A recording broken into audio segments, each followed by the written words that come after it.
before we start, I still want to hear about the substance. Your thoughts of the substance. I thought it was cool. I mean, again, I think I need to rewatch it because it's not like I didn't finish it. So it's like it was cool, but then I just kind of got bored. Maybe I was just like tired. Well, what part? Okay, so you must have been watching it like late at night or something. Yeah, I think it was cool. Like, and it's true. Like, I think we all like it's like what I got from it was a perception of wanting to be like younger and more beautiful, and like as a woman, like that's just. I think everybody, humans, we try to always be all that, but women more. So I like that part. Maybe I'll rewatch it and give you more feedback. Yeah, only because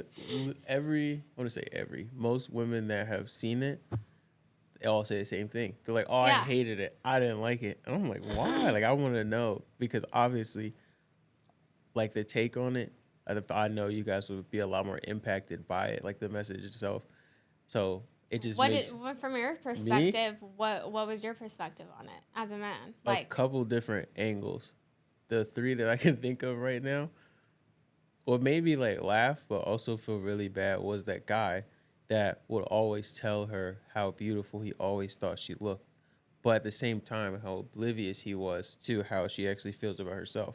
So that's definitely me in some cases, to where I was just like, I was thrown so far off by it. Maybe not to how like he like hyped her up like that. Yeah. Because he was like simping a little bit, I'm not gonna lie. Of course he was. Yeah. The thing is that that's actually reality, and I guess it ties into like a lot of what we're gonna mention today is like body image is such a big thing in society, but I feel like it's women a lot of times get more of that like attention as to like the shape and what they're supposed to look like, and like through the years things change, right? So back in the 2000s, like early 2000s, it was like that like really skinny, really like flat and everything. That was beautiful back then.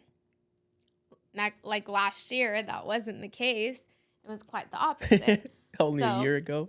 Yeah, it was like a year ago, the whole like BBL trend and all of that. Dang.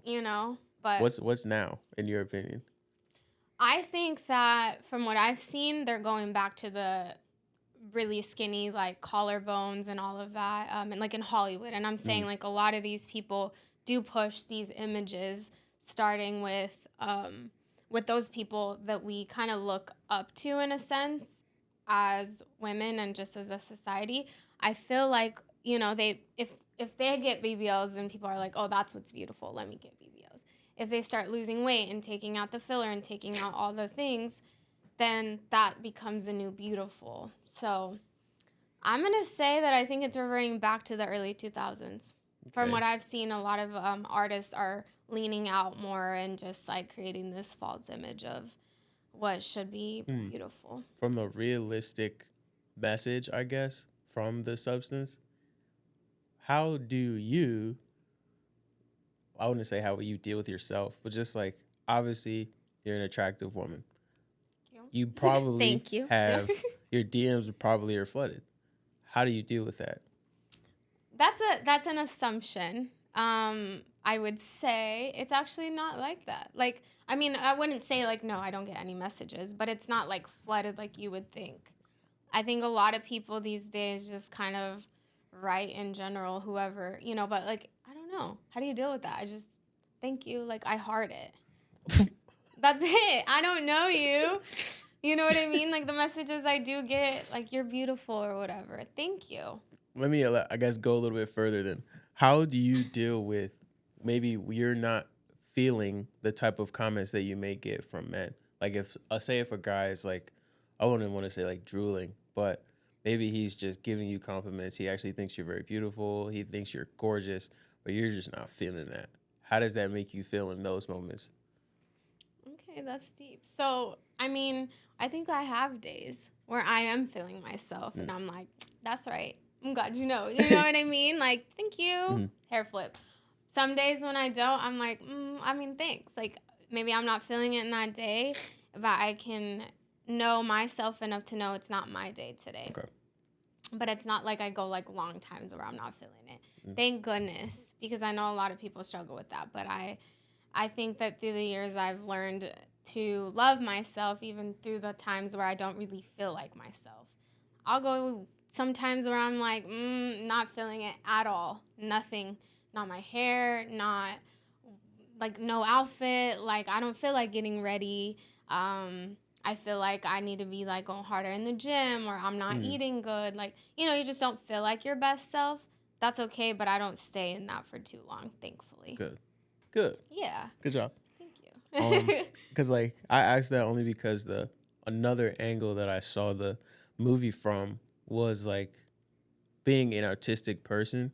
I know that my perspective of the world is going to be a little bit different from everybody else's, so it's harder for me to completely understand when I think someone may be attractive, or women that are attractive and very beautiful appearance wise feel not how they look. Yeah. Basically. So it's like very confusing to me. I'm like, you look absolutely just like stunning, breathtaking, and you hate 50% of yourself. Like, it doesn't make sense. Like, I mean, I think we've all experienced someone that is even a man or a woman, but I think it's unfortunately women we're so hard on ourselves that it's mostly, I feel, in my opinion, women are just so hard and just don't think the best of themselves, and their confidence lacks for many reasons.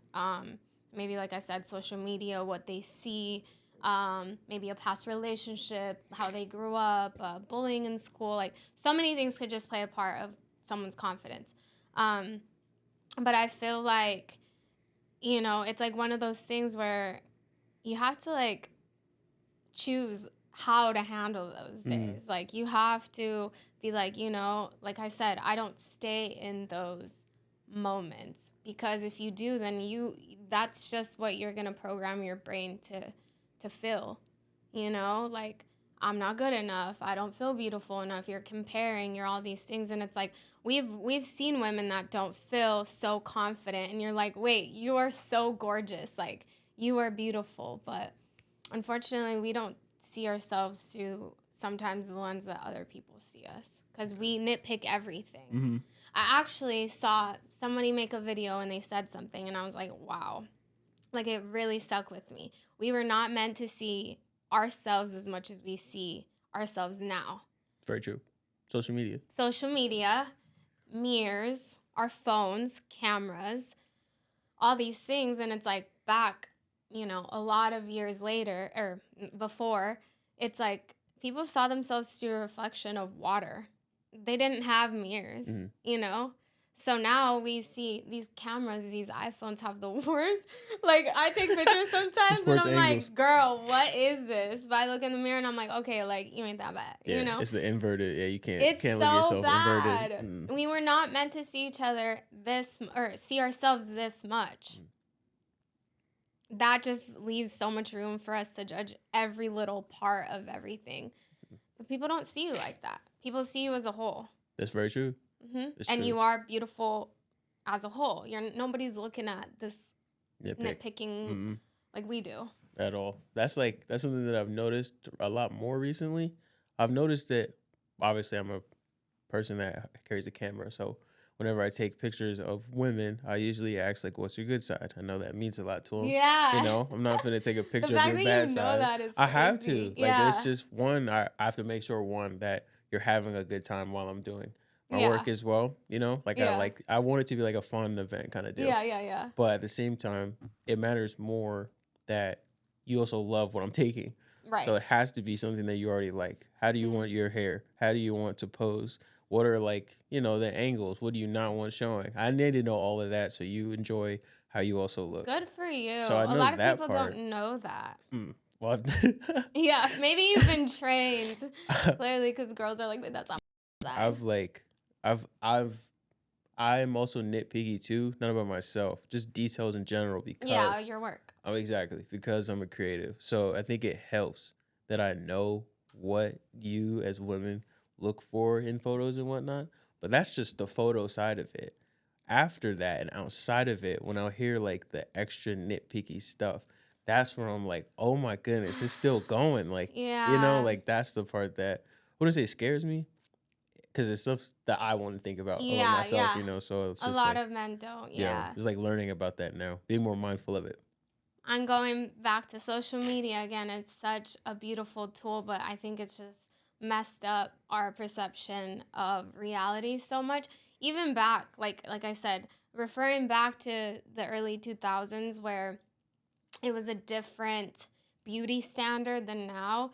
They still used Photoshop back then. They still had so many things. Imagine now we have Photoshop literally on an app. And you can put a photo, you can literally change what you look like. Okay, I saw you. You know what I laugh. mean? Like, yeah. I And thought of it. yeah, okay, so I'm gonna tell you guys a story from a few years ago. I was on a boat with this girl, and she had no makeup on, and she was gorgeous. Okay. I'm telling you, like, with no makeup on. Gorgeous, gorgeous, gorgeous girl. She's like, will you take pictures of me? Sure. Take pictures of her. A couple days later, she uploads a picture. The pictures I took, she had a full face of makeup on. Because on the app, you can put full face of makeup. You can edit your face to be completely bare. Like, I mean, that's how you took the picture. Flawless, beautiful, with no makeup on. But she wanted to edit it and put makeup on. I was like, girl, you didn't need all that. But, like, it looks so real. And I was like, that's crazy. So people couldn't tell, I guess. No, it wasn't obvious. That's a good thing. Right. She looked beautiful either way. No hate at all. But for me, I was like, dang, I think I was probably the only one who knew because I took the pictures. To the photos. I knew. I saw her that day. I took the pictures. She did not have any makeup on. And then I look back at the pictures later, we followed each other. And I was like, girl, you have mascara on. Her you have, editing skills were immaculate. I was like, and it didn't look bad. But I think in that moment I realized social media is so not reality. And again, no shade. I think we've all done it in some way, maybe pimple, like whatever, and you blur it out. Like, we want to show our best on social media and our most favorite things. So it's happened before, but it's like, oh, girl, like, you didn't need to do that because you were so beautiful. That's like, I have my own thoughts about all that, like, because obviously men talk about that all the time. Yeah. From obviously being a creative, I can see it because I edit all day long. So it's easier. Sometimes it just be so bad. And I can see it, like, there's been times where I've seen photos where someone will take a picture. I'm not trying to, like, make fun of nobody. But when you do, like, the turn, put the butt out a little bit, the wall will, like, be warped. Yeah, the wall is warped. It's even, like, people, like, Hollywood people get made fun of for that because like, to them, it's like, oh, yeah, you're making something a little bit more curvy, or, all this. But it's like, you can have fails, like, and it's pretty obvious if you look sometimes. That's so interesting. I'm like, because I'm not one to, like, think too much of that anymore. I used to maybe when I was, like, younger. Now I don't even care. Like, I've just, because of that, because how not real social media is, but also just meeting people in person. Something on our list to talk about. Yeah. You can go ahead if you want to talk about it. Insecurities in men. That's one of the bullet points we got for today. I mean, I feel like, insecurities in men, like the men that have. I want to know why that was a bullet point. Why was that a bullet point? That was just on the notes for today. Yeah. I think that. I'm like, wait, that was like, I don't even know where to start with that. Social media, I've been around situations where some men just feel very insecure about their girl having social media or posting pictures and stuff like that. So it's kind of like in the same topic but different. I got a question about that. Yeah. So say if, hypothetically speaking, you're in a relationship and your man gets mad that you're liking other males' photos. How do you feel about that? Okay, so it's like you're going to the double standards, because if it was reversed, I'd be mad. I just want to know the answer. And now you want to know my perspective on the male first. side. We'll get to that. I just want to know the answer first. I feel like it's a mutual respect thing. I wouldn't say it's disrespectful if it's not, you know what I mean? Like, I feel, okay, this is how I'll answer that. If you're with a person and you trust them and you know that they respect you, you can look at the situation and be like, okay, cool. I like men's photos all the time. If I know them and they're my boy, you know, like my homeboy, or like I know them, or I'm not going to go around and like liking random guys' pictures. Like, I just wanted to know. yeah. I just But wanted to know. again, same with him. If I'm in a relationship and my man is liking some random girl's photo for no reason. We didn't ask that yet. We're still okay, on you. okay. I'm like, because I'm going to share both sides Don't here. worry. We'll get there. Okay, but now, yes, of course, if he was liking other women's photos, I guess my question to that is, why do women get so mad on certain levels? Like, say if it is someone that they know that is like a home girl, I just want to hear your perspective. No, I mean, my perspective is I've been in that situation before. Is it actually a homegirl, somebody that you know, that it's not disrespectful, and it's just like, yeah, like I say this, and when I'm, okay, so in my culture, like we talked about, we're very loving, we're very like open and stuff like that. In my culture, you can have homeboys and it's not weird. In my culture, you can have friends that are just the opposite sex and there's nothing else. Homegirls too?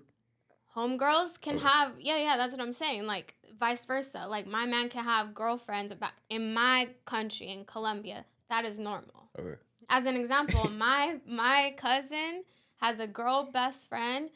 Nothing weird. She has a boyfriend, and they all hang out, and they've been friends. It doesn't matter. It's not weird.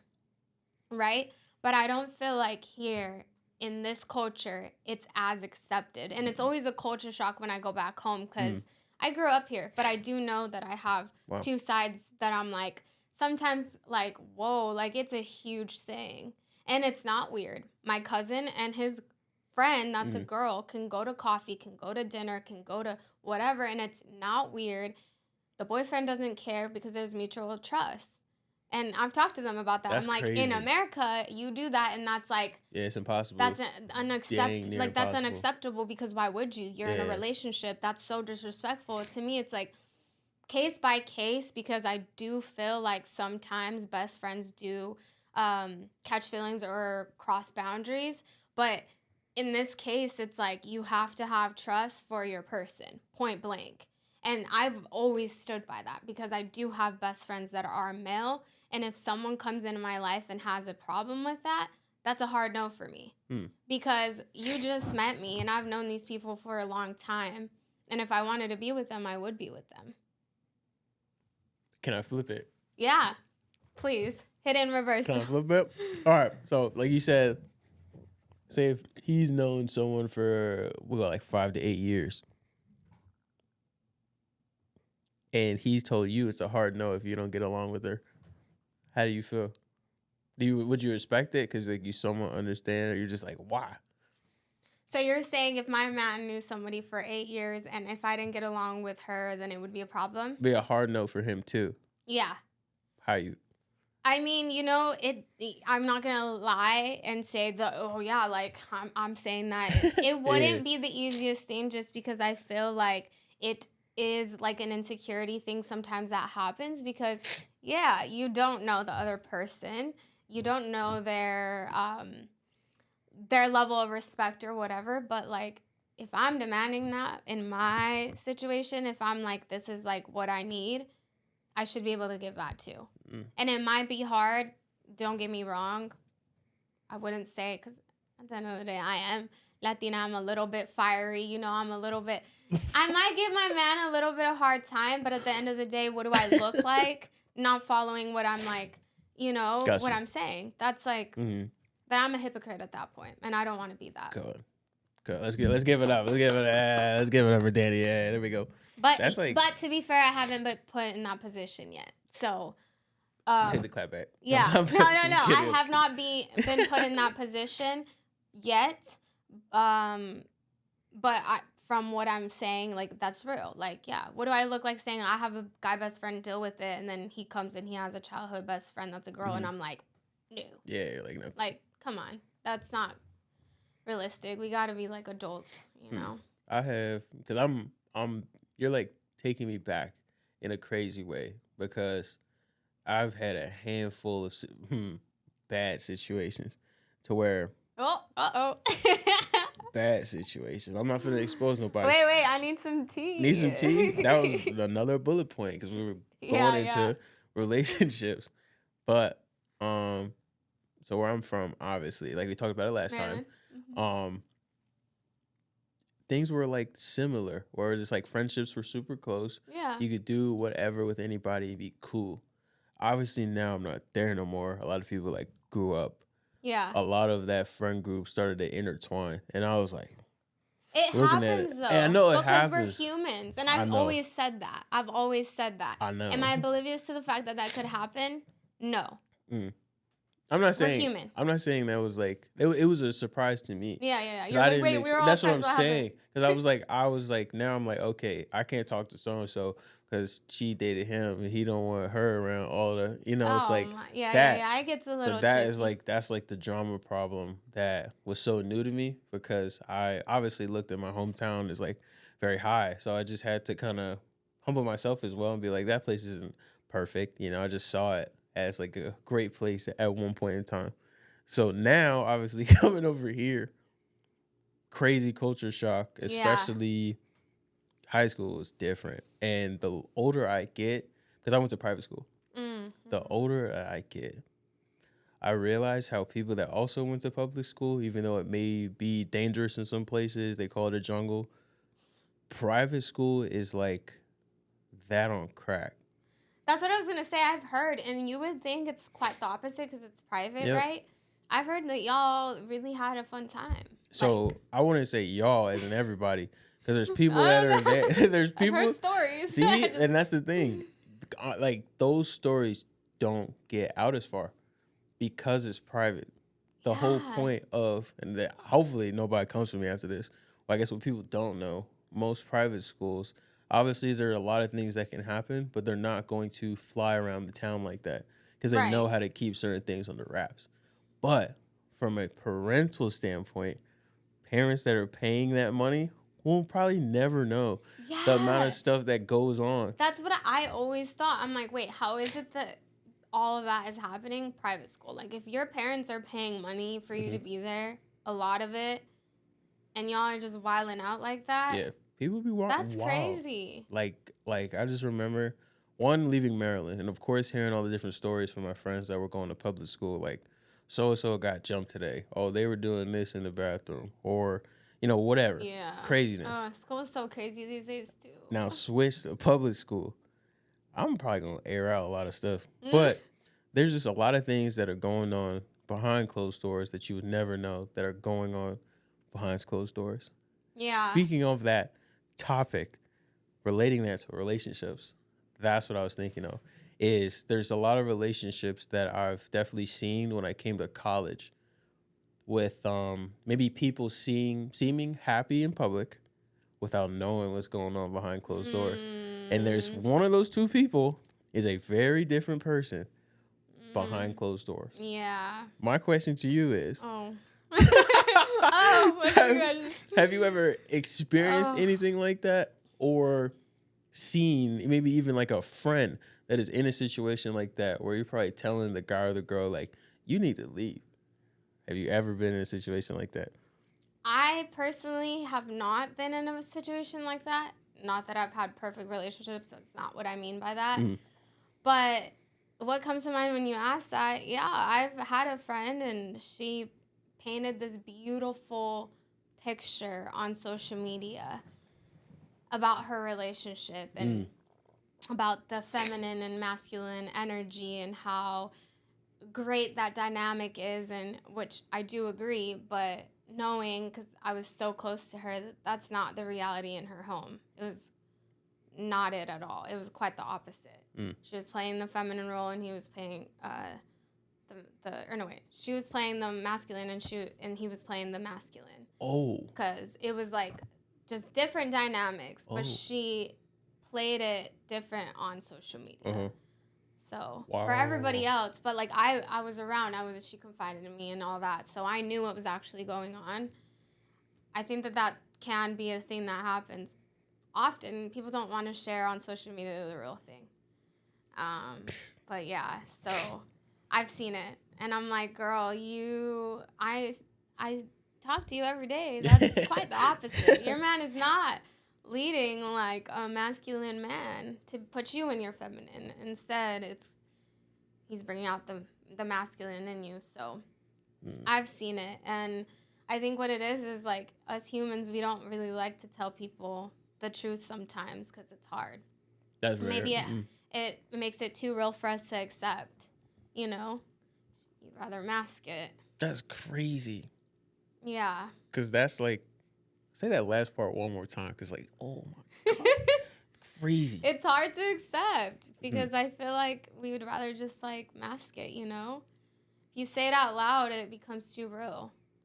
I'm just shaking my head because at a young age, I don't know what really got into me to kind of look at someone else's example and be like, what's the point of like being fake outwardly? Because at the end of the day, you got to be with the real version of yourself. Yeah. I don't understand. Why not just be real all the time?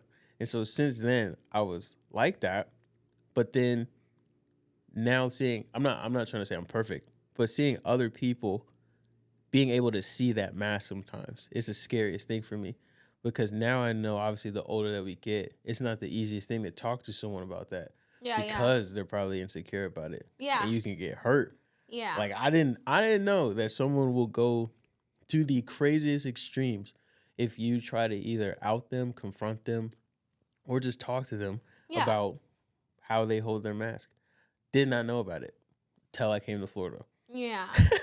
It's not an easy thing. It's not something I don't think humans like take those conversations very well. Nobody likes to be told like the things that they can work on or the things we fall short, but I feel like that comes with like growing up and all those things. Like you have to hear the hard truth sometimes and accept it. Take accountability. Nobody's perfect. It's okay.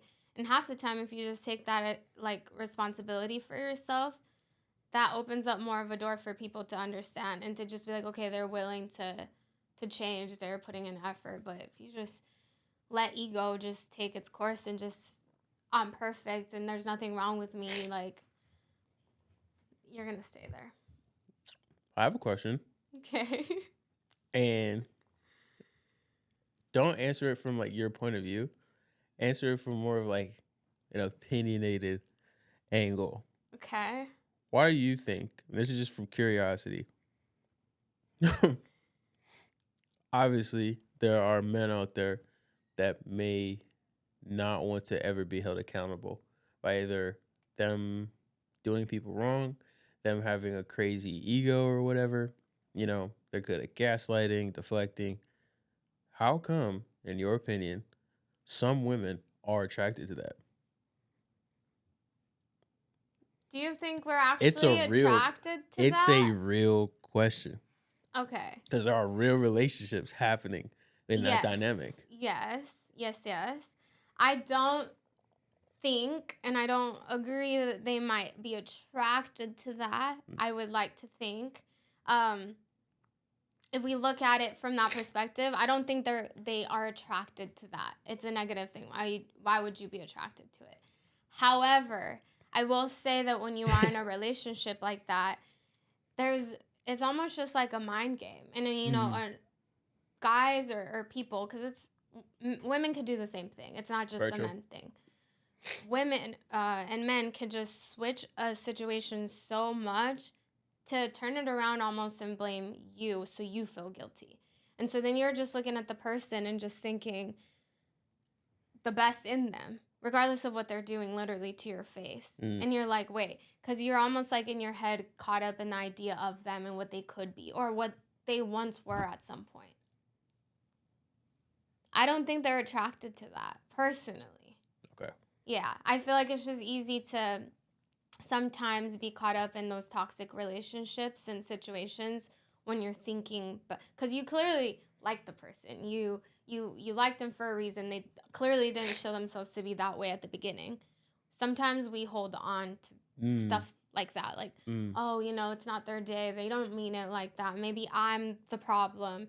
It's a lot of like mental things that happen that I don't think it's that they're attracted. I think they're just like kind of stuck in that. Okay. Yeah. I need to hear that today. Only because I've been in the situations to where I'm the person that's trying to tell them, like, I don't think, I don't think you're seeing the version that everyone else sees of that person.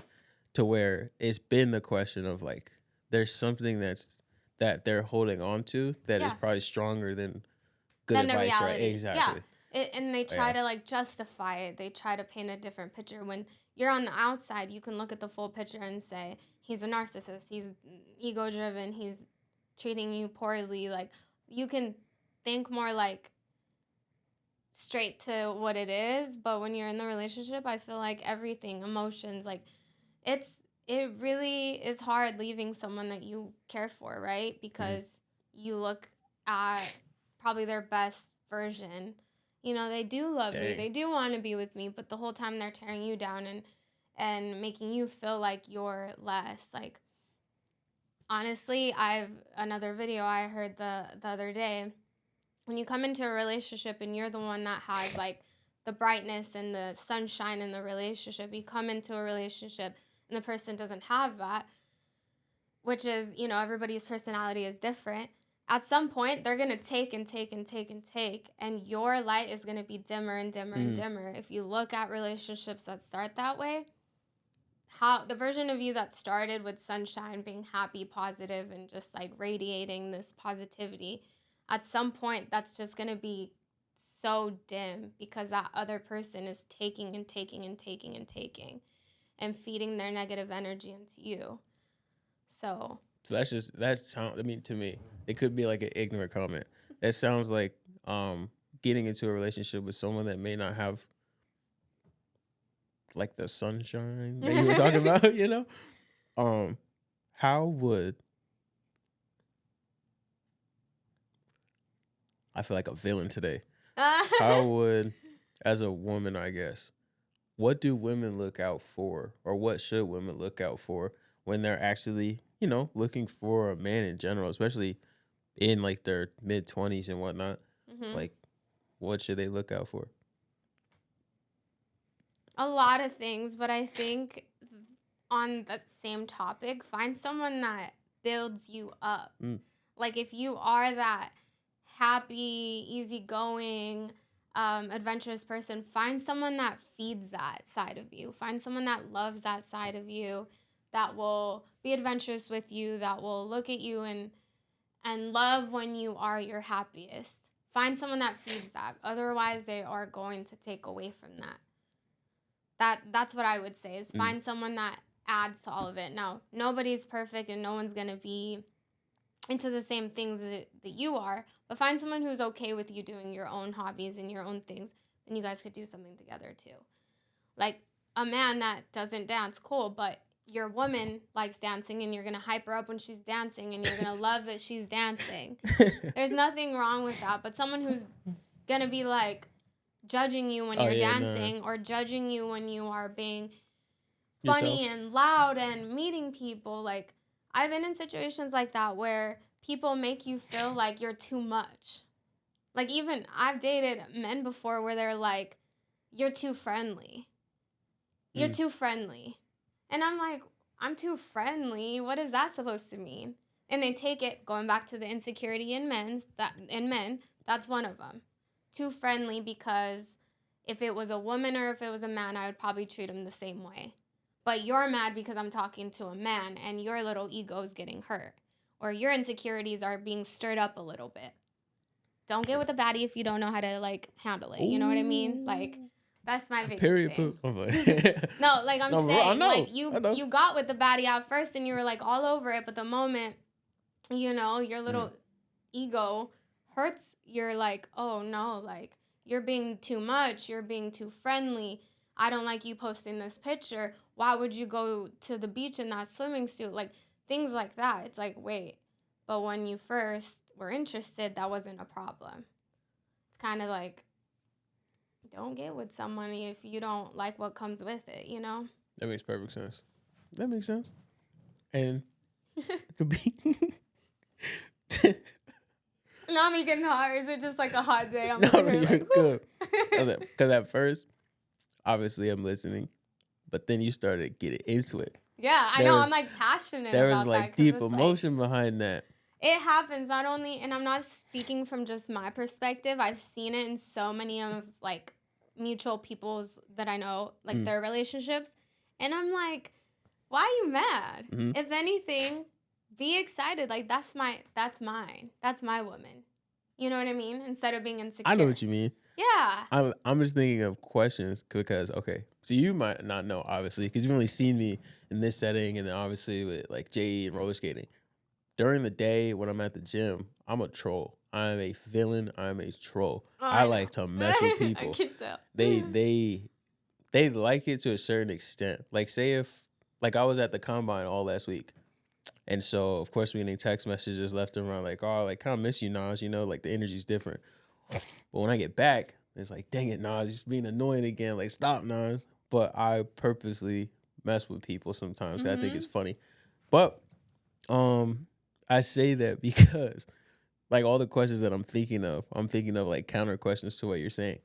So when you were talking about that, getting into it, getting passionate, I noticed there's obviously like roots to what you were just saying, which were now you get it there. Boom, boom, boom, boom, boom. Oh The no! We're back on the bring bullet this closer, point. yeah.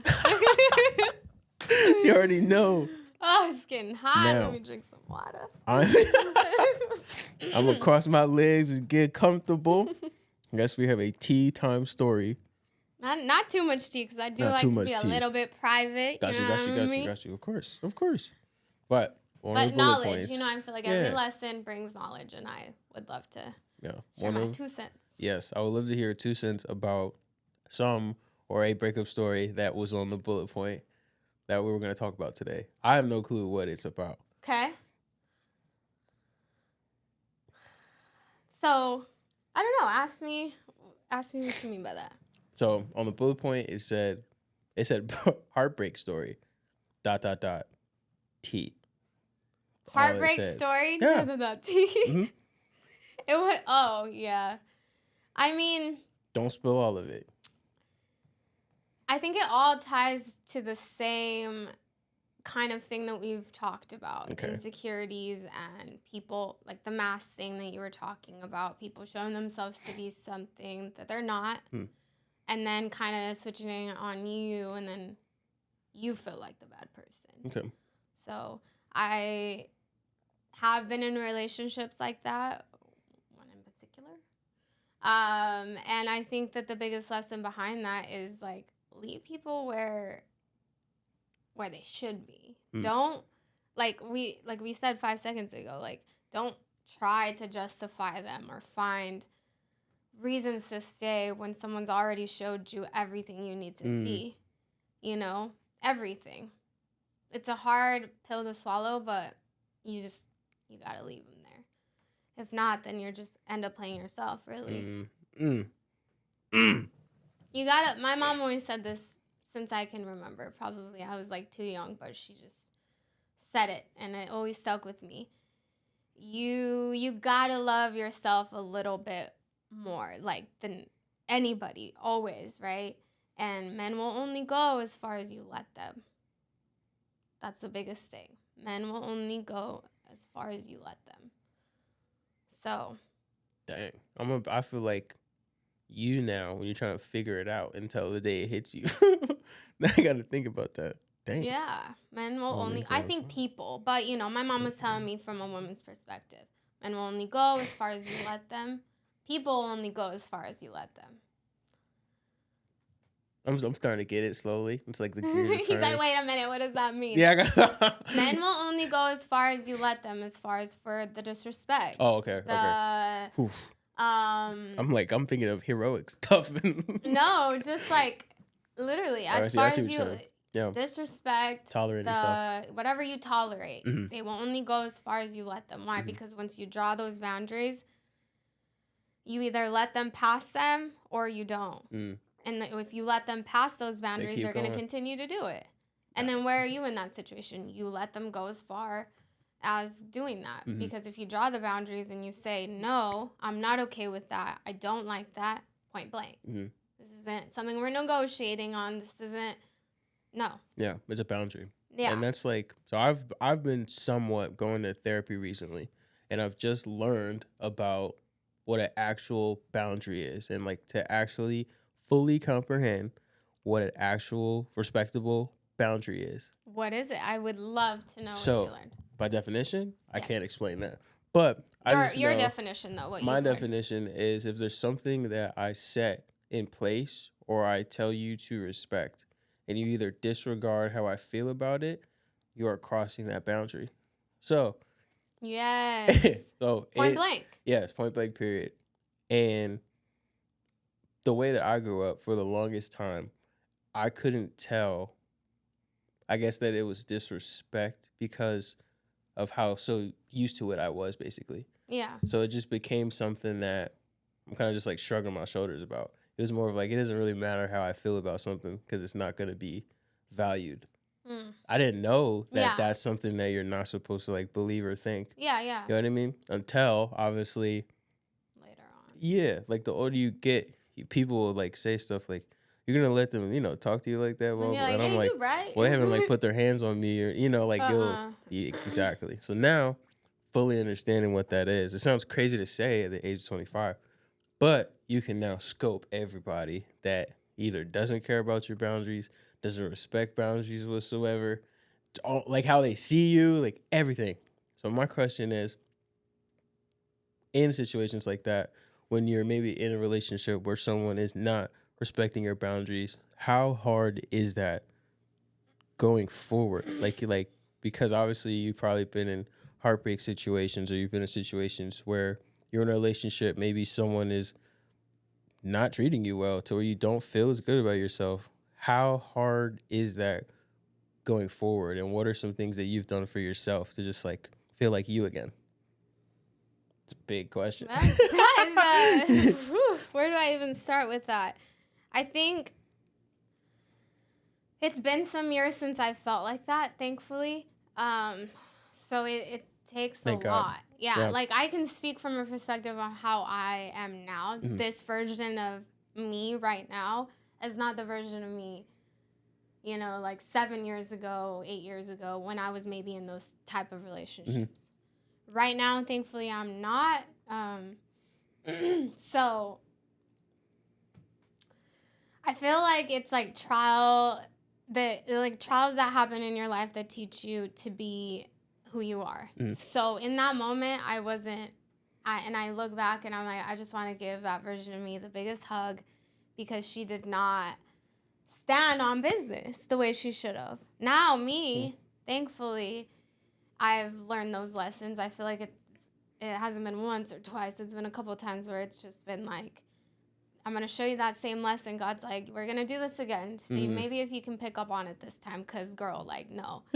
You know what I mean? Yeah. And like, I feel like this time around, the older I get, I'm so confident and so sure of myself now because of those lessons that I do stand on business now. It's not negotiable to me. I said what I said, and that's it. You either like it or you don't. Like, or not even like it. It's okay if you don't like it, but you're going to be okay with it or you're not. It's hard for me to speak on how I was a few years ago. That was just a whole different mindset. Yeah. It's just hard. And like I said, I want to just give her a big hug, because she did not love on herself as much. She did not respect herself that much, because I was more focused on other people, like on that other person, and not so much not yourself.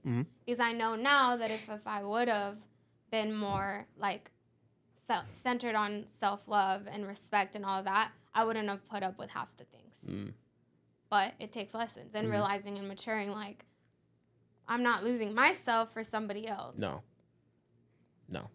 So. Yeah. You have to learn that occasionally. Yeah, you gotta be. Sometimes. And that's like with relationships of all sorts. Not just like relationships like with another person, like a man or whatever, but friendships too. That you're killing it without knowing. because okay. each bullet point you'll end on Oh, really? I'm over here like, this is all I... friend breakups, not my plan, Oh, there God's you plan, go. problems to solutions. Do you know what that's referring to? Wait, what one? It says friend breakups, not my plan, God's plan, problems to solutions. Just in general, I feel friend breakups, I mean, going back to that same thing, it's like, you gotta learn to just know when someone served their purpose in your life. Some people are just seasonal, come in your life for a little bit to teach you something, and then they're gone like the seasons, like, and that's okay. Yeah. Which is really hard though, because I feel like sometimes even a friend breakup is worse than an actual like boyfriend breakup sometimes, because that girl knew all your tea. She was there for all of it, the ups and downs. Seen it all. I know everything about her. She knows everything about me. And then it's like we will never see each other again. It's weird because I feel like we said last podcast, people don't really value friendships as much Here. Even where I grew up too, though. Yeah, like it's just, I would say in Colombia we do, Okay. you know. In my culture, I feel like I said, my parents have friends since they were literally 50 years ago. That's amazing. Which is crazy goals, but it's hard. I feel like sometimes people will be in your life for like what you offer. Maybe that's not something that is obvious right off the bat, but you'll see it. If they only call you for certain things, if they don't remember certain, like, you know, like, it's just, you know, my birthday just passed, and some of my so-called friends didn't wish me a happy birthday. And to me, I'm like, wait, I see you. Because that's sad. Yeah. Like, I know you see that it was my birthday. I posted about it. It posted about it. I don't know everyone's birthday. I'm not like, you know. Yeah. But you see it on social media. And you saw the posts, and you just didn't think to say anything, which is crazy. I'm like, not even had, I think I still do have a very hard time with friendship breakups because I feel like I'll do almost anything for like friends. Yeah. You know, if you need me for whatever reason, whatever time of day it is, like I'll probably do it without question. Yeah. And so I don't even know how to really feel sometimes when something may go left, or maybe it's like they'll do something that you're just like, what? Yeah. It's something ain't adding up. Yeah. But of course, I'm a very forgiving person. It's hard to forget. It is hard to forget these days. It is. I guess my question to you is how did you just like even accept like it's okay to let some people go sometimes? I think, you know, this is not to like, I'm like, how do I word this? But I feel like it's happened so many times in my life that I feel like at some point you just gotta learn. Like, it's almost like I'm numb to it. And I don't feel proud saying that. I don't like feeling numb. Like, it's not a good feeling numb. I'm not saying like I'm so proud that like no, it matters still. I'm like a lover girl. I love people. I love my friends. I love people around me. And if you're my friend, I've learned to not call everybody friends now, though. Not everyone's your friend just because you know them. Big. Yeah. So big. To me, it's like they're an acquaintance. They're not my friend. But if I'm calling you my friend, I take that to heart. Like, you're my friend. And just like you, I'll do whatever, whenever you called me. You want to go to the beach at 2 a.m, let's go. Like, I'm such a writer like that where I'm like, to me, I take things like that. Like, I love that. I just love it. And I think that now, because it's happened so many times through the years where people have disappointed me in these friendships, and I'm not perfect. I will never say I am, but I feel like people make mistakes. They make mistakes. I've made mistakes. We should be able to talk about it. A lot of people don't. And it's just quick. Something so small could just end years of friendship, which is unfortunate. And now I feel like I've kind of been almost like now I'm used to that. So if someone does something where I feel even a little bit disrespected, I'm like, meh. And I'll just kind of like dead it. Yeah. You know what I mean? Like, Mhm. I'm not going to have a conversation about it, but it's not the same. You like, once you're weird, you can't unweird yourself. You know? Yo. Like, I'm serious. Like, you Can't unweird. yeah, you can't unweird yourself. Like, you're just like, you know, you're weird. We went from talking all the time, you're my girl, we're hanging out, you're confiding in me, you're crying boohoo about this guy. And I'm like, yeah, girl, come over whenever, cry, like, you can cry to me, da-da-da, we'll go, da-da.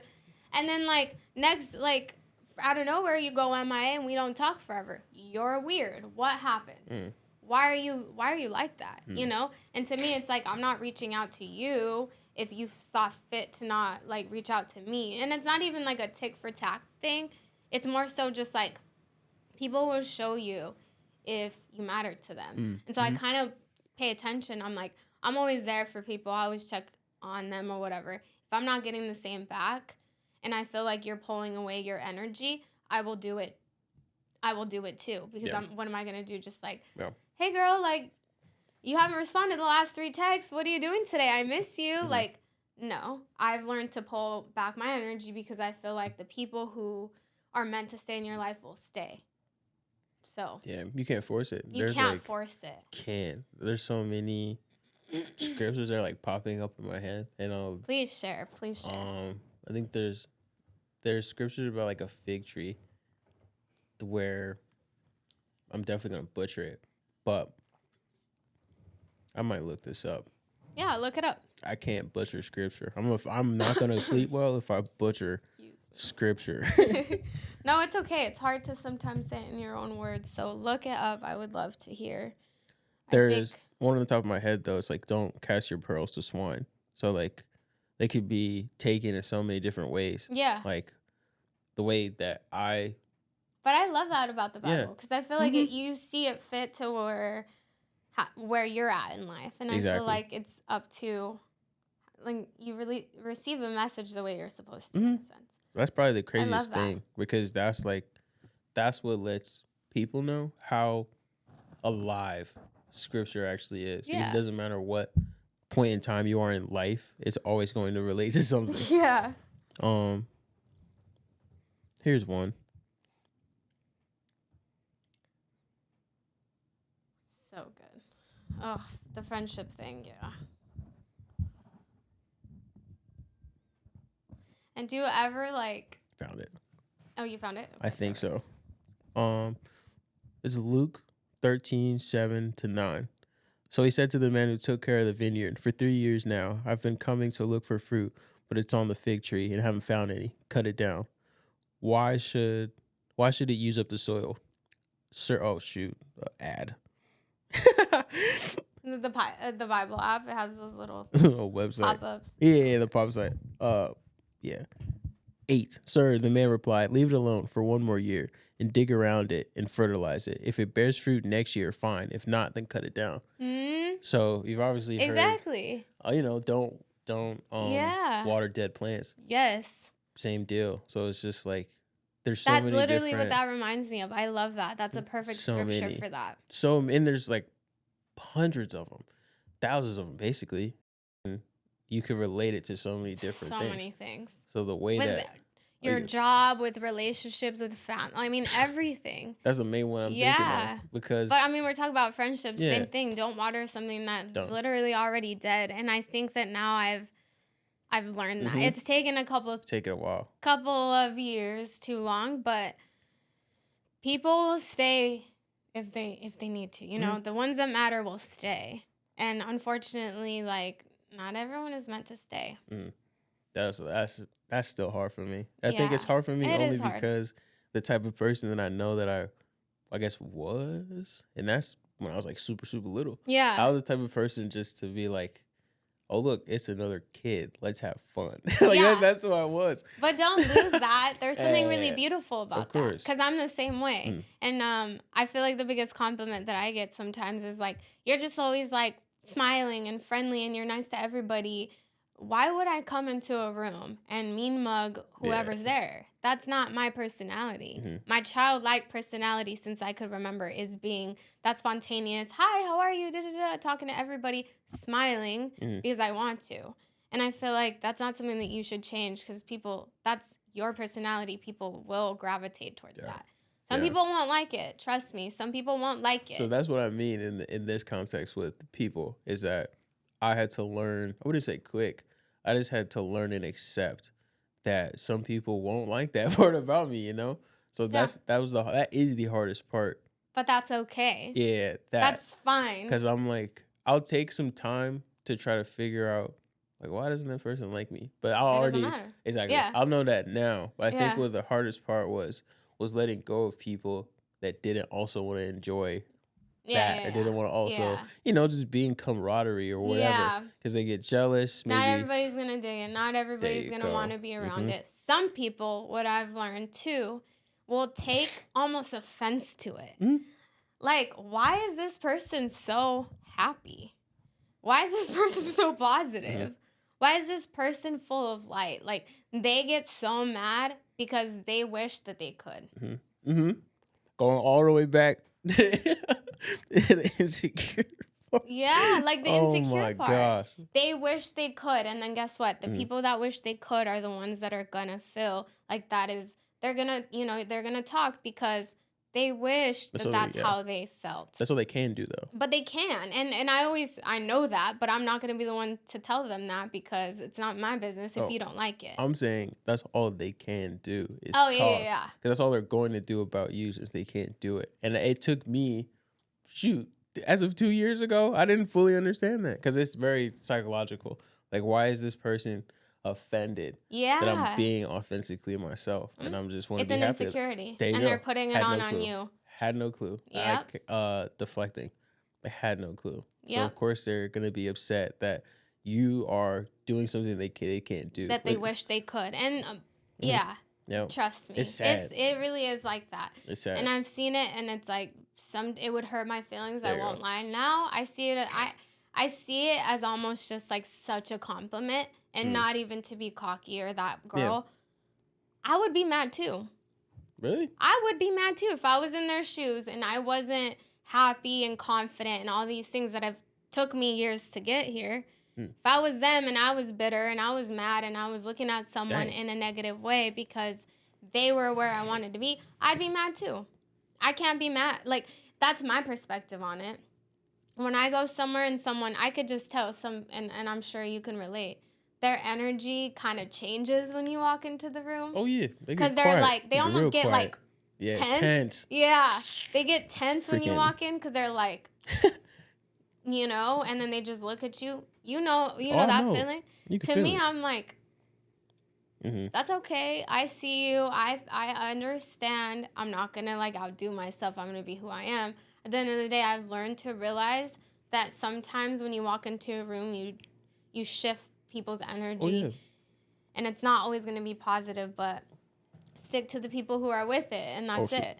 And see, so that's why now they call me the villain or troll. Villain? Yeah, because I'm sure you like to stir it up. Now I feel like I have to. Yeah. Because I went so long. I still forgive, of course, but it will never, ever, ever make sense to me that some people's sole purpose is to bring those people down. Yeah. They get so offended to where they make it their like job to try to make you feel how they feel. Yes. Yeah. They try to bring you down to their level by either trying to piss you off, make you upset, attack you in any sort of way, like smear campaigns, whatever it possibly is. And so that's why, because I have like an inside joke. His name's JJ Weaver. I'll say, if you want it, I'll give it to you. And if it's someone that wants to come for me that way, I'll bump right back. I'll do it now, but before I would just be like, we can have fun together, whatever. Yeah. If you come for me, you're going to get something. Good. Sorry. It's almost like the older you get, the more you're just so sure of yourself that those things don't matter. Yeah. Where you used to care, now you don't. You're like, bet. Yeah. Same with me. I used to feel like, oh, like, why? I'm so, like, genuine and nice, and, like, I genuinely don't have a problem with anybody. I'm not, you know what I mean? Yeah. Like, I don't care. I'm friendly, not because a lot of people see it, too, is, like, you're being almost fake. Like, why is she so nice? Why is she so friendly? I'm naturally like that. I could see why it comes off a certain way, because a lot of people these days are abrasive, weird like that, you know, like, and they can't put on unweird like yourself. yeah, like you can't unweird yourself, but Unweird yourself. they play a part that they're not. But like I could say confidently, I'm like this in every setting. No, Some people are gonna like it, some people aren't, and That's the so people scary. that don't, nigga, that's suck okay. it. I'll give you what you It want. is okay. Go sit in your own little bubble with your own little people that act like that. Yeah, I But can't for do me and mine, we're gonna have fun and we're gonna love on each other, because like life is so short that like what do I get being bitter? There Like you what do go. I get out of life just looking back and like wishing that I had this or that? Like if anything, I don't look at people in a jealous standpoint. I look at it as like inspiring. There's a difference between jealousy and inspiring. If I see someone like we talked about last time, like Rihanna, right? Yeah. Confident, like the epitome of a woman who is confident and in her own skin, every type of way that she's looked through the years, she's always been confident. That's the number one thing. And I love that about her. I aspire to be like her. I don't look at her and I'm not looking back being bitter and just being Very like, true. like, I don't like her. Like, you know, I love her. Yes, girl, as you should. Be confident. I want to be like you one day, you know? But Rihanna, some if people you're don't hearing have this. that. Yeah, Rihanna, I'm your biggest fan. Just kidding. But I just think it's relevant to kind of put light on that. Like, maybe sometimes, like, switch your perspective. If you are feeling jealous, switch it a little bit and think, I'm inspired by you instead of being jealous. There's nothing positive coming out of jealousy. I'm gonna give you a little story because I haven't, surprise, I haven't told anyone this yet. Uh-oh. So The real tea. this is gonna end with a question, and then it'll end with like the conclusion. But what I haven't told anybody yet. One, I've been writing a book for like a couple years. What? Yeah, I've been writing a book about a lot. Okay. So- What type of book? The point is to inspire people that maybe have felt less than, not heard, underappreciated, undervalued, like all those things, but just in general of like how they can continue to strive to be better than whatever they came from or whatever they were taught. Cool. So I love that. yeah, That's awesome. Wait, that's amazing. You heard it here first. So in that book, what I was going to talk about was there's something that is pretty simple, to be honest, but why I'm called the villain now. If people were to hear me just say the words like bet, obviously I say that a lot. Yeah. In the context of someone saying that I can't do something, someone saying that, or someone messing with me in that way of maybe they feel insecure or some type of way of me being nice to people or giving, sharing, whatever it is. And they want to come into my space trying to make me feel bad about it. I say, bet. I'm going to make you feel even more uncomfortable. There you go. Yeah. Because I'm That's just a going. challenge. There you go. That's exactly what it is. Yeah. So that's what I've never told anybody because I've been somewhat doing that for years. Not towards people that may have felt insecure, but just in general with just like That try to challenge you. Yeah. Yeah. Or make you feel less than or too much. Exactly. Or... Like you can't be this, you can't do that. That's not a job. It's never less than. It's Never. always more. I feel like you give that. Like you could be too much for people that don't feel enough. Exactly. That's what it comes down to. You're too much for people. Yeah. I mean, obviously understanding what that really means now. You're never too much for the right people. Exactly. Ever. You've Ooh, never say been. that. That's so It's true. You've never been. Never been. And so with that, I was saying that at first I would feel like super bad. Like it would break my heart that like someone was just like irritated. Why are they so irritated all the time? What's going on with them? Yeah. Like, I'm just that caring person. Is it me? There Like, you go. should I just tone it down? Yeah, like let me tone it down a little bit, or like how can I to make somebody feel comfortable? Yep. Absolutely not. But now I know that. Good. Because at Absolutely first, not. I'm not thinking of it in the way of maybe it's me. I'm thinking of what's like hurting them. You know? Yeah. I wouldn't know. It's always a reflection. That's not your job to figure out. So that's how we get to me saying bet, because it got to a point where I tried to help somebody that was chronically insecure, Yeah. and they ended up making an incident that they created all about them, to where it obviously is blatant disrespect.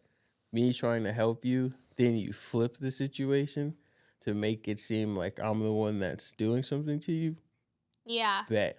Yeah. So that's just something that I obviously say to myself, but it means a lot more than just like, bet now I'm gonna go be petty and do like, no. No.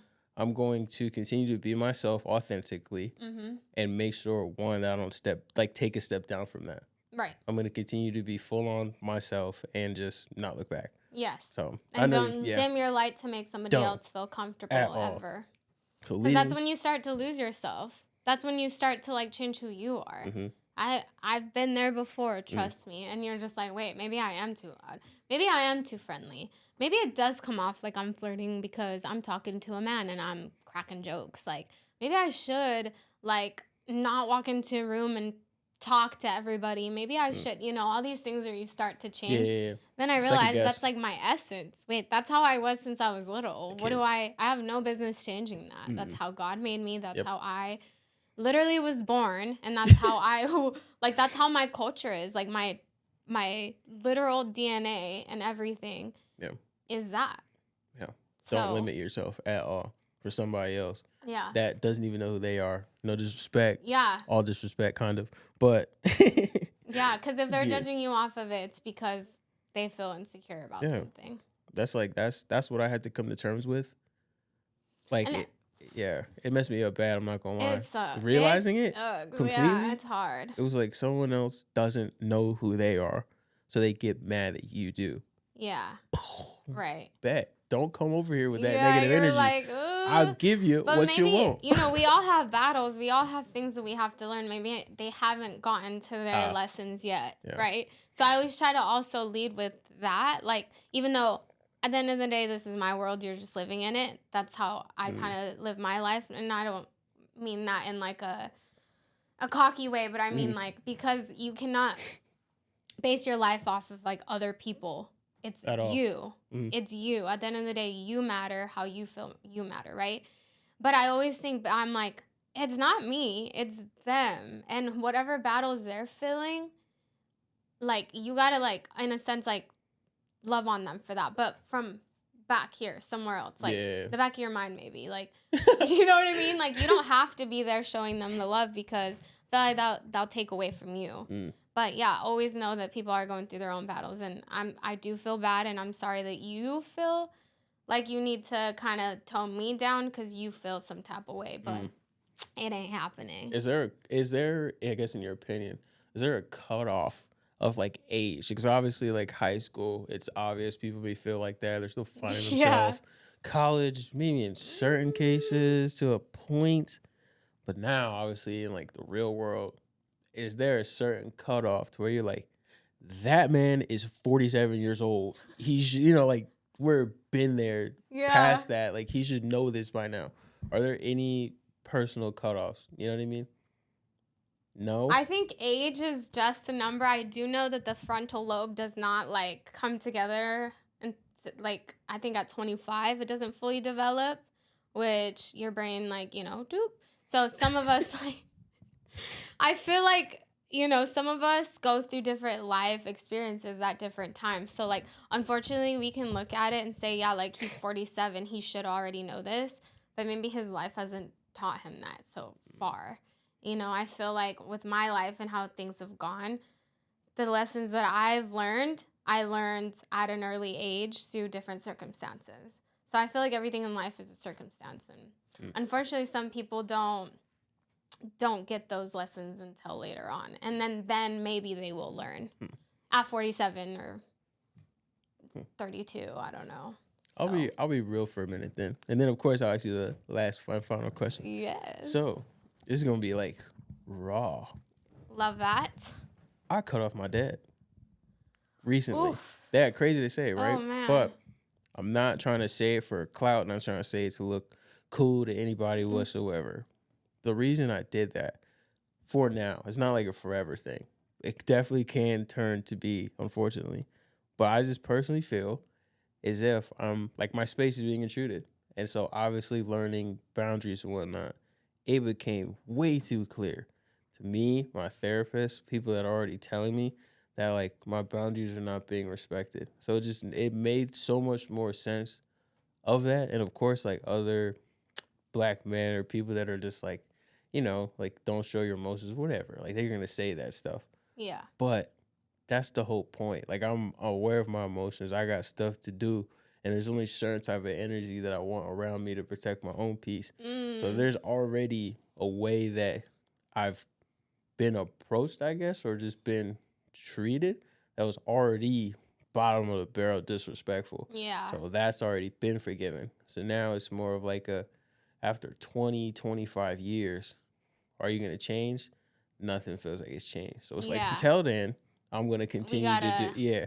So it's like, it's not my draw the boundary. responsibility to parent a parent Yeah. or Oof. like, I don't feel like I have the time or the emotional Energy. strength or Yeah. energy to do that in possibility to just have the same stuff repeat again that has already been repeating itself dang near my entire life. So it's just Yeah. like, not trying to say it to like, like try to seem bigger than anybody. This is being real and honest about my life. No, but Obviously, on the podcast, I but love that. yeah. I'm proud of you for doing that. That sounds hard. I also applaud you for doing that because I feel like you are taking the steps to like cut like a kind of change a generational curse. I don't know too much about your life at all, but I feel like parents, this is their first time doing this, right? It is, and I've had that in consideration, obviously. Yeah. But I can't take that right now. I think it comes from generational things, and I feel like you're putting a stand to that in a sense. So I applaud you for doing that. I can't imagine that being easy, but stay true to those feelings and knowing that you like I said, it's your world. People are just living in it, whether it's a parent, a friend, or anything. For right now, and it's okay. It's okay if it's a season that maybe he needs to learn that lesson, and you need to do your own thing too. That is okay for that. Mm-hmm. It's hard though. I can't imagine that because family is so big to me. But at the same time, like people aren't perfect. Families aren't perfect. We all go through different stages and different lessons, and maybe you'll be the one to teach them a thing or two. Because I've been literally since I came to Florida, I have notebooks on notebooks on notebooks on notebooks on notebooks. So that's obviously why I was like, let me just write a book. That's so awesome. Thank you for sharing that. By the way, you guys heard it here first. Writing a book coming soon to help other people that may have gone through it, going through it, or about to go through it. Just like so they can obviously feel like someone else can relate to them. Yeah. Because I've already, like, from freaking 25, you don't know how many thoughts I've thought. Yeah. But there's one line in it that, like, I'll think about a lot. It will make me sad sometimes, but it's just, like, how life is. Where it says, like, some people really don't want to know the amount of trauma that I've been through to make my thoughts this colorful. Oof. Sounds crazy, but Wait a minute. Say that again. So. No, I'm about to. Okay, people don't really want to know the amount of trauma that I went through to make my thoughts this colorful. So as a kid, the whole reason, and again, I haven't told anyone, I have, but people aren't really listening to me. So the only reason that I wanted to be a director was because at a young age, I'm daydreaming so much. And I loved to just like bedtime, like, oh, let's go. Like I'm going back into this world that I know that I can't like really touch. But it's like it's creative. So freaking creative. Yeah. Like I'm like, I wonder what else I'm gonna see. Yeah. So like obviously that's so cool. Like I learned how to draw. So I always like draw the things that I would see. And I was just like, I have to figure out how to put this on like the TV. Like this is how people, like at the time I'm thinking, this is how people make movies. It's so easy. I'll just go and dream and then I'll dream and I'll wake up with the whole idea. Boom. That's the literal number one reason why I'm still chasing that dream to this day. The thing was It's a train. That relates to that line of trauma. I didn't know that there's a certain type of abuse that people endure that kids resort to daydreaming a lot. So it makes me cry. Like when I really think about it, I'm just like, I don't even know how God made that play. But just the fact of at the time, I'm not even focused on like what's being said or like what I'm going through. It's more of just like, I'm ready for bed because this is a place that you escape to. Yeah. and that's what I've always wanted to create for other people, unbeknownst. Like it's all just like pieces to the puzzle, though. Literally. And it's all, I always say, it's like your childlike. I feel like you should always go back to your childlike self. Mm-hmm. And I feel like, have you noticed? And I don't know, this is a little much, but have you noticed from when you grow up, your raw emotions and your raw like excitement and like curiousness and all these things that you have, like you daydreaming and like you were just wanting, and nobody like messed that up for you in a sense when you were so little, because that's like your idea of what you wanted to do. But as you like grow up, so many things get changed, your confidence levels change, people have something to say, you will never do this, you won't do that, and they'll start telling you different things, but you always revert back to your childhood, childlike self in a sense. Like, I love that. And I feel like ever since, like, and now I'm sure you feel like your childhood self, like, when you are doing all the movie things and when you are dreaming and when you are thinking of ideas, you have to revert back to that little child that wasn't, like, broken, you know, or that wasn't, like, hurt, or that your confidence wasn't, like, changed. Like, oh, that's crazy. Crazy. And that is so crazy. That, because I think we talked about it briefly last time. That literally snapped back when I was 23, November, first week in November. It all came rushing back because of a documentary that I saw. And so that entire week, I learned about narcissism. I learned about trauma. I learned about childhood trauma. And not just learning about it, actually hearing the things that I didn't actually get to study.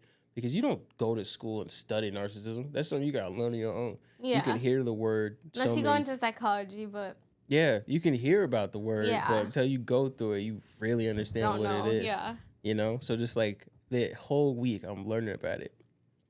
Everything made sense. And the hardest thing at the time was to accept that no one else is going to understand. It's only for me to understand. So I just had to be happy with that and just kind of figure out how to live for myself now, not living against all of the doubt that people have put on my shoulders since a kid. You were little, There you go. So like it was so strange to like know the answers, I guess, for myself and try to share it, and it's not going anywhere. Yeah. So I was just like, screw it. You have to unlearn so many things. It's like when you're little, you learn so many things that later on in life you have to unlearn. It's God. It's so such much. A trip, honestly, because it's like, but if the one thing I have learned is, like I said, go back to your child like self, like that mentality of being the most confident, the most like, there's no boundaries. Outgoing. No fear. Outgoing. There's zero fear. Like, I would just hold all the insects and I would just do whatever and I would, you know, just be me. I would not care. And it's like, what happened to that? I mean, obviously society and friends and like school and like jobs and relationships change that. But we got to like go back to basics sometimes. That childhood self, like of yours, that childlike self needs you still. You got to make that little girl, that little boy happy.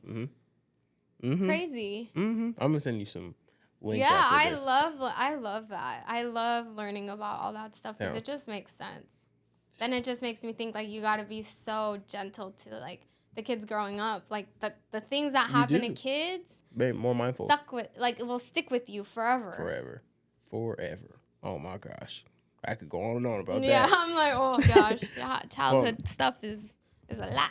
Last question before we get out of here. Yes. It may be a deep, oh shoot. Hold on. Hope that. A deeper one. So speaking about childhood, of course, one of the bullet points was that you lost a sibling. Sorry to hear that. So obviously didn't know about it until you told me. Um, I guess what were the things that you just had to like rebuild in yourself, you know? Or I guess what kind of happened with that? Yeah, I mean, what happened with that? So it was about 16 years ago. My older sister, she's 6 years older than me.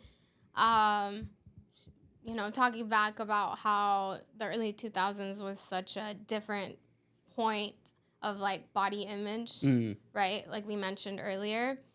That's kind of the time frame where she grew up, and a lot of what she was going through mentally was just comparison in that. And coming from Colombia to the United States was a shock to her, and all these things. But she had an eating disorder that ultimately just ended up, um, you know, going pretty, she was really deep into it. So it affected her body, and ultimately she passed from that.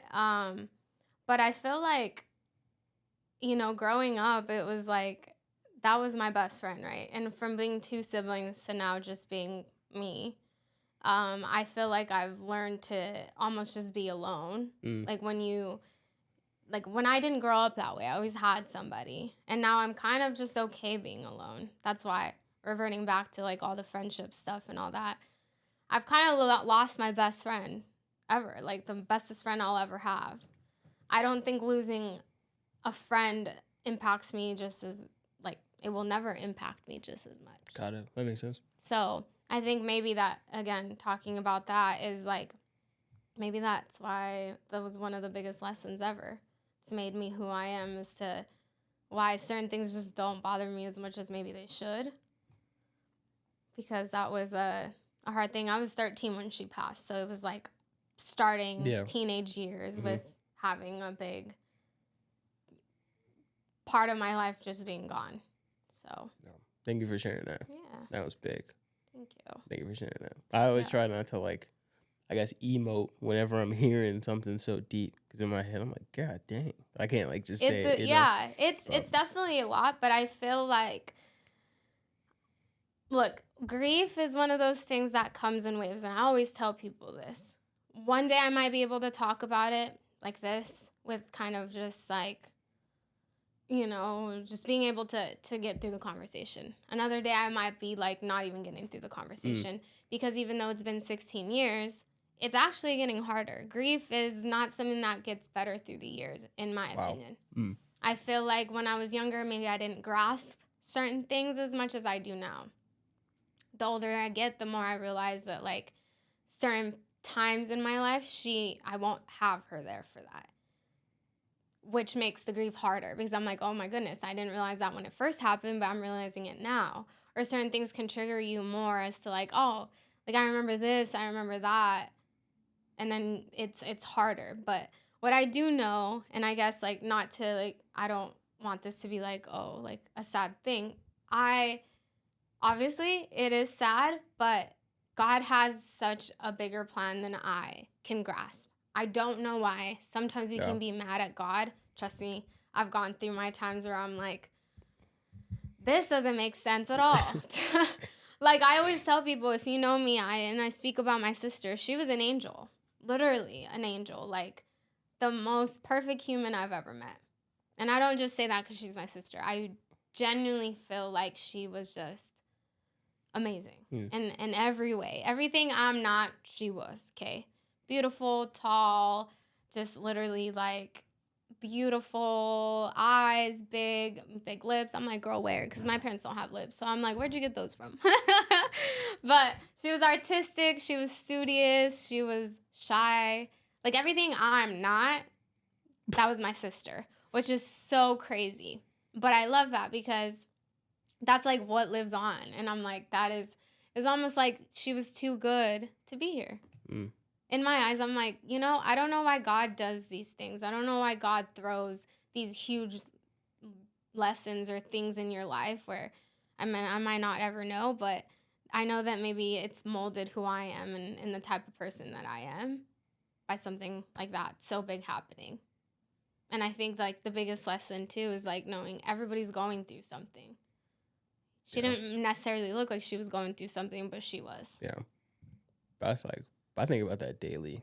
I think, time permitting, we're going to stop here. But I guess that just calls for part 3. Part 3 coming soon. Shoot. There's different layers to more layers to this, you know. There's a lot to talk about.